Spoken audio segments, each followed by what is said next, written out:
We often talk about emotions in terms of good or bad, right? So, happiness and surprise, good, fear, anger, disgust, sadness, bad. But therapists know that a more useful way to categorize emotions is to think about primary and secondary emotions.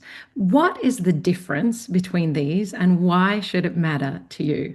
Well, emotionally focused therapists know in particular that we are really interested in this difference when we use the key macro intervention in our form of therapy, the EFT Tango, and particularly in this second move, affect assembly and deepening, assembling the aspects of people's emotional experience and helping them deepen into these.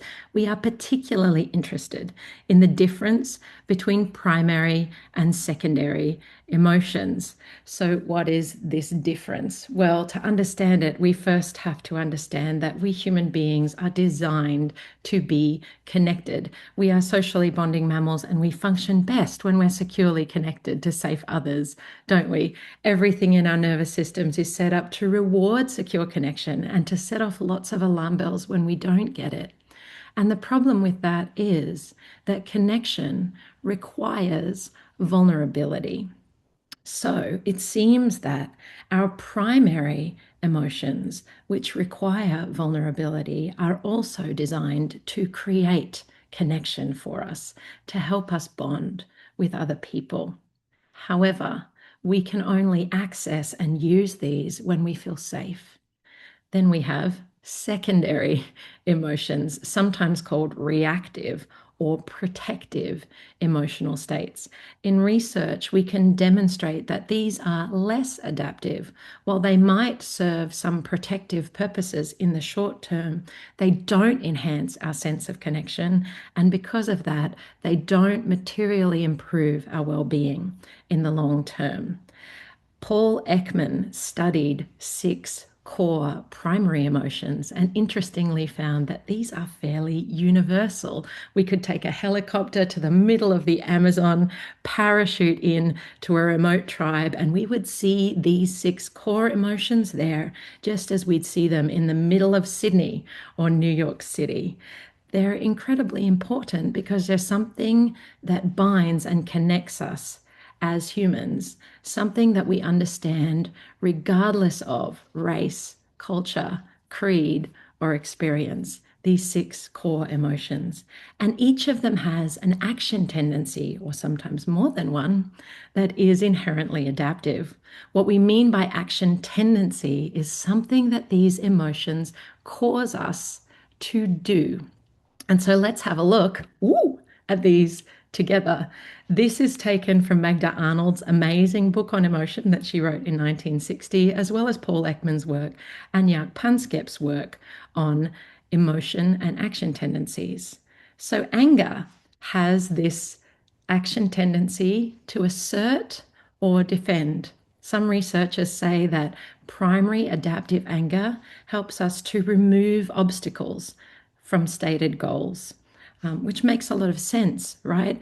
Anger gives you the energy to assert yourself or to protect yourself, and that's very useful. Sadness also has twin action tendencies, and these play out depending on whether you have a safe other that you can confide in. Research says that where we have a safe other, feeling sadness will cause us to seek comfort and support from that safe other. Where we don't, sadness will cause us to withdraw and self comfort. And both of these are adaptive because they allow us to recover and repair emotionally, whether we're doing it in the presence of a safe other or with ourselves in a safe place. The action tendencies of fear are perhaps the most famous in research and in popular psychology. And there are three, and then one more that's been added in more recent times. We have the action tendency to fight, to flee, or to freeze. And a newer one added by researchers is to fawn. This idea of actually lowering your status deliberately, coming under the authority of the feared person in order to protect yourself. I think that one's debatable as to whether it's primary or secondary. Does it serve us in the long term? Again, maybe only if the other is truly safe. Disgust and shame are interesting because they get grouped together in the research, shame being a form of self-disgust, and their action tendency is to expel or to avoid and hide. If we think about this in our history as humans, if you ate something poisonous, your body would cause you to expel it immediately, or something off, something rotten. And in doing so, would save you from ingesting pathogens and maybe becoming sick or dying. Sadly, with shame, which is a little bit trickier, self-disgust, we then want to expel, avoid, or hide from the self. Separation from self is inherently traumatizing for us and impacts identity dramatically. So, shame can be one of the trickiest emotions for therapists to work with. And Rebecca Jorgensen in Utah, the emotionally focused therapy trainer based in Utah, has some wonderful resources on how to work skillfully with shame. When we look at these emotions that we think of as more inherently positive, surprise, the action tendencies of surprise are to cause us to attend, open, and explore. Think about the moment when someone greets you with a surprise, a pleasant one. What usually happens in your body is that your eyes open wide, your hands go out, your body is now open, and your eyes are open to receive as much sensory information as possible. This makes sense from a learning perspective. It's adaptive or helpful to us because it helps us take in as much information as possible about this new and positive thing that's occurred in our environment. And that maximizes our chances of learning about that thing.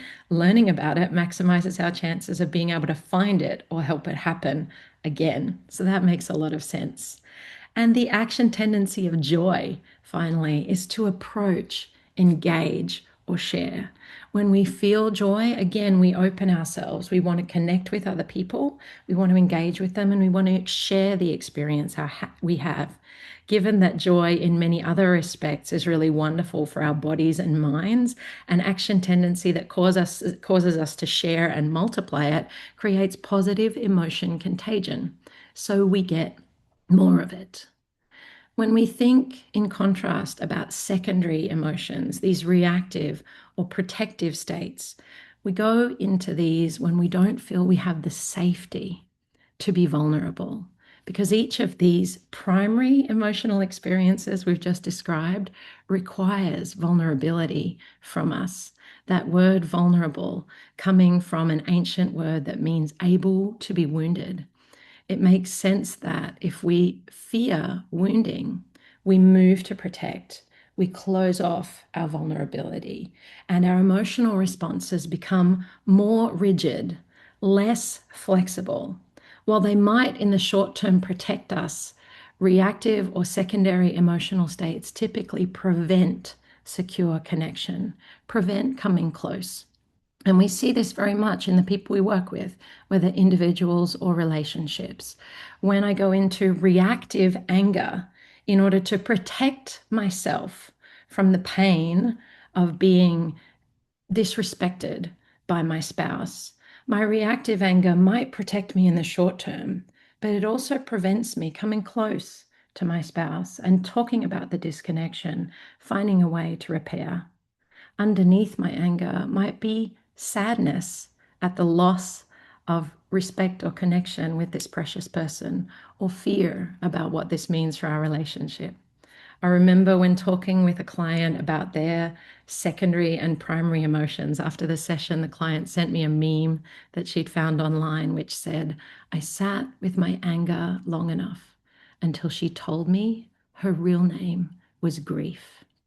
And this, therapist, is what we seek to do in emotionally focused therapy, isn't it? Make it safe to be with and explore all emotions, to name and experience secondary emotions, to organize these and make sense of them.